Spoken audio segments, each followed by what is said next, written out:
அனைவருக்கும் வணக்கம். இன்னைக்கு நான் உங்களுக்கு ஒரு அறிவான கதை சொல்ல போகிறேன். ஒரு முறை சார்லி சாப்ளின் பலரும் நிறைந்த சபையில் ஒரு ஜோக் சொன்னாராம். சபையே சிரிப்பால் அதிர்ந்துச்சான். கொஞ்ச நேரம் கழித்து அதே ஜோக்கை மறுபடியும் சொன்னாராம். பாதி பேர் மட்டும் சிரிச்சாங்களாம். அதே மாதிரி கொஞ்ச நேரம் கழித்து அதே ஜோக்கை மறுபடியும் சொன்னாராம். அந்த சபையில் இருந்த 1-2 பேர் மட்டும்தான் சிரிச்சாங்களாம். 4வது முறை அதே ஜோக்கை சொன்னாராம். ஒருத்தவங்க கூட சிரிக்காம சபையே அமைதியாக இருந்துச்சான். அப்போது சார்லி சாப்ளின் அந்த கூட்டத்தை பார்த்து கேட்டாராம், ஒரே ஜோக்குக்கு மறுபடியும் மறுபடியும் சிரிக்காத நம்ம ஏன் ஒரே கவலை நினச்சி மறுபடியும் மறுபடியும் அழறோம் அப்படின்னு.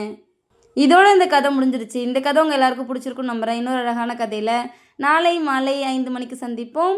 நன்றி.